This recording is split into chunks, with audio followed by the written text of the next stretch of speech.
Hey y'all, we're back. New VOD. This one is about if you have problems with impotence.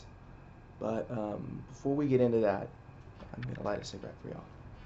It's not for me, it's for y'all.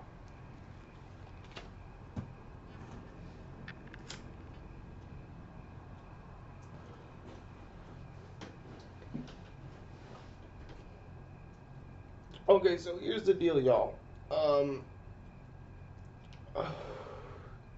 I got my train of thought all in order. I keep seeing a lot of this sit down content, like what I'm doing right now, where I talk directly to the viewer and talk about life, talk about wisdom.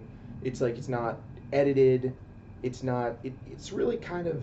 It reminds me of like the old school YouTube, and I like that that's coming back. But a lot of it is like how to make $10,000 this month, how to make all of your money online, how to attract your dream girl. And I'm like, okay, this is great. This is great stuff, y'all. We're gonna wait for that airplane to pass.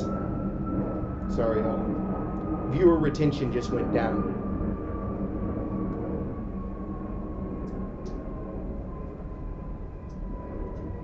Okay, but the reason I don't think a lot of these guys are blowing up too hard, despite the fact that they do get views and they are often selling a product that is very similar to their YouTube videos, so they're getting a lot of money like that, and that's how they sustain their lifestyle. But the reason these guys aren't growing past like 3 million subscribers is because the person who are watching these videos really liked them the most when they were more relatable to them. And so, what does this involve? Being humble. I hadn't thought this part through that much, but staying authentic requires being humble. It requires knowing yourself. It requires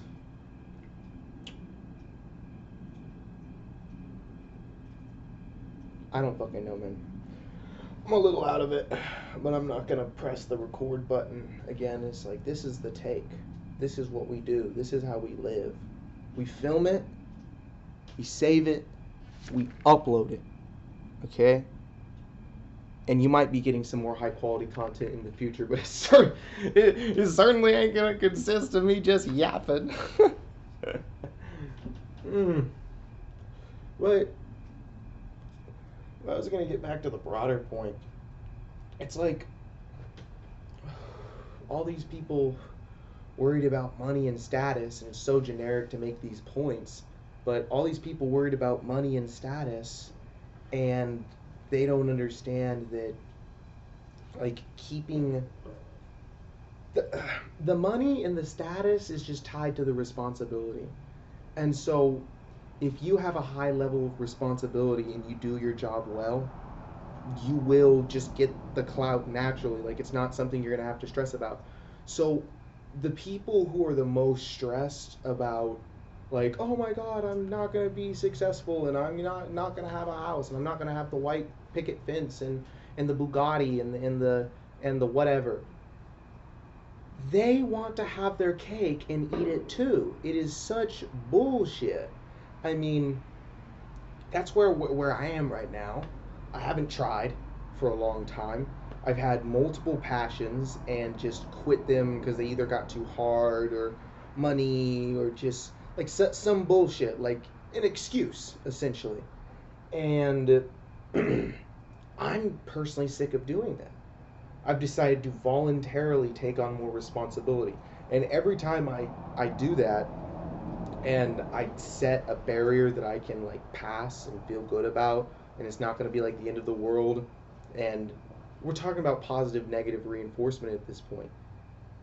I thought, like, holy shit, I've got a job that's like commission based, so I'm thinking if I have a lot of free time, which is the dream, which is what a lot of those self-improvement $1 million guys are pushing, is you get passive income. They all suggest that you do it online, But I recommend that if you're not that tech savvy or you're not into just like numbers work, you go find a real career that will make you commission, something you're passionate about. And that frees up a lot of your time and allows you to work more on your schedule. But anyway, I'm thinking now that I'm going to be severely limiting my work hours and still making a good amount of pay, I should be volunteering. Because if I volunteer a lot, not only is that going to help the planet, but it looks good. Like it improves my clout meter. And that would lead to me getting scholarships if I wanted to go to school, even though it's really late. And people would be like, well, you missed your window. Man, I'll go back to school at 45 if that's the right time to do it. I mean, the key here really is be less worried about what people think about you before you have the clout or the money or any of that shit. Because once you start doing that, you'll just start magnetizing that shit in instead of repelling it. You know, the last thing I'm going to leave y'all with, because this one's getting a little bit lengthy and a lot of people would probably have dropped off by now because I'm just on a yapathon.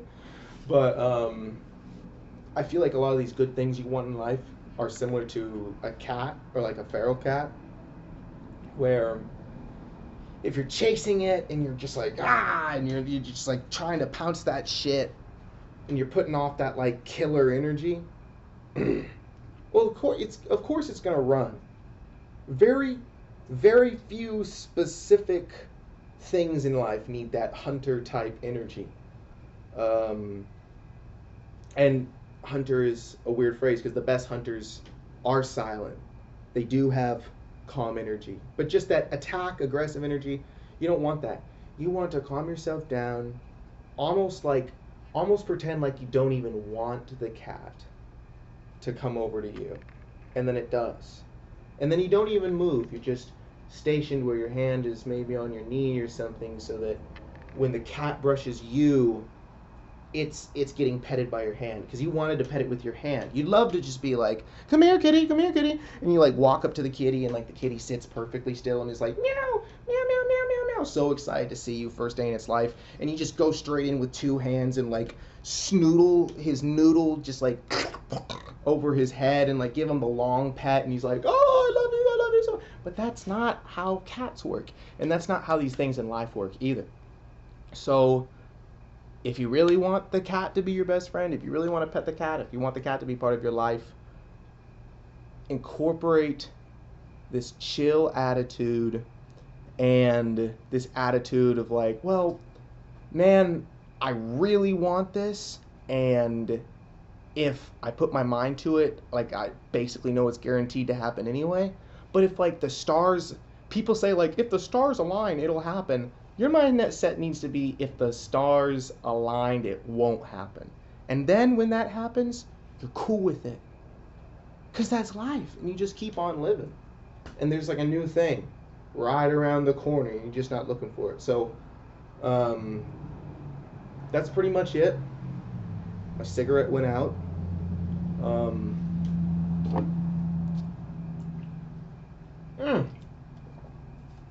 Yeah, stay easy.